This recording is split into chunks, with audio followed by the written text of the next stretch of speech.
طيب سؤال، ليه الاهلي هيلاعب حرس الحدود ماتش العوده اللي هو في ملعب الحرس هيتلعب في القاهره في استاد الكليه الحربيه، وبيراميدز هيلاعب حرس الحدود في اسكندريه؟ هل ده منطقي؟ هل ده لوجيك؟ ده سؤال مهم جدا. الاسئله دي يا جماعه انا بتكلم، مش بنتكلم بقى في موسم واحد استثنائي ولا موسمين ولا ثلاثه، احنا بنتكلم بقى لنا 15 موسم على الحال ده، 15 موسم متتالي قابل للزياده. الاهلي ما بيلعبش الاسماعيلي في اسماعيليه، ما بيلعبش المصري في بورسعيد، حتى سيراميكا مش بيلعبوا في استاد هيئه قناه السويس، دلوقتي كمان كهرباء اسماعيليه مش بيلعبوا في اسماعيليه، يعني 15 موسم على التوالي بيحصل كده. ومش ايوه، ليه بقى يا استاذ خالد؟ ليه بقى؟ تخيل معايا، ليه الاهلي ما بيلعبش في الاماكن دي؟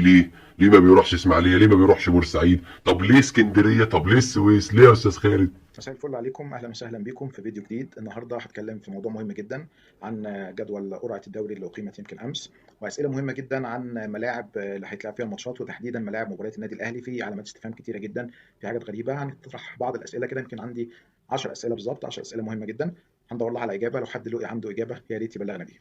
طيب نبدا مع بعض الاسئله المهمه بتاعتنا. اول سؤال هو ليه النادي الاهلي بيلاعب الاسماعيلي في برج العرب والزمالك وبيراميدز بيلعبوه في ملعب استاد اسماعيليه؟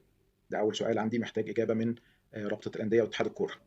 السؤال الثاني، ليه النادي الاهلي بيلعب المصري البورسعيدي برضه في ملعب برج العرب وبيراميدز هيلعبه في استاد السويس؟ برضه ده سؤال تاني مهم جدا.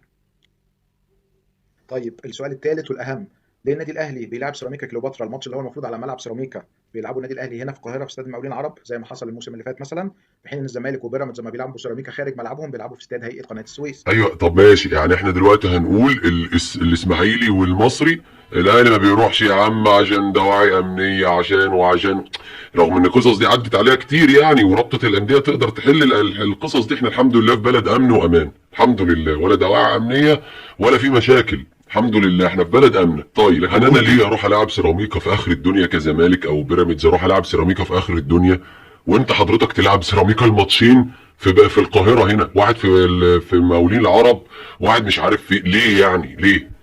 هل دي مثلا منافسه شريفه؟ انت بتكسب تبقى مبسوط كده، بتاخد الدوري تقول اه ايه ده 45 دوري 46 840 دوري، ده كده كويس يعني؟ لو احلى حاجه ده راجل صحفي بيجي على الزمالك ساعات وبيجي على الاهلي ساعات، راجل ليه يعني شغله وما لناش دعوه بانتمائه. بس بتكلم في ايه بقى دلوقتي؟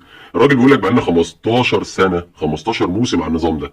يعني تخيل 15 موسم دول، احسب الاهلي خد فيهم كام دوري بالنظام المقرف ده. وبعد كده بقى تعالى بقى افرح ونفي. عرفت بقى ليه لما بناخد دوري بيبقى طالع من القرف ده كله ونبقى مبسوطين بيه؟ عرفت ليه؟ الزمالك الموسم ده اول ماتش مع سيراميكا هيلعب في استاد هيئه قناه السويس، بيراميدز الموسم الماضي لما لعب سيراميكا خارج ملعبه لعب في استاد هيئه قناه السويس، في حين النادي الاهلي في ماتش سيراميكا الموسم اللي فات كان خارج ملعبه ولعبه في استاد المقاولين العرب هنا في القاهره. طيب السؤال الرابع، ليه النادي الاهلي هيلاعب فريق كهرباء الاسماعيليه في استاد السويس في مدينه السويس، والزمالك وبيراميدز هيلعبوه في ملعبه في استاد اسماعيليه؟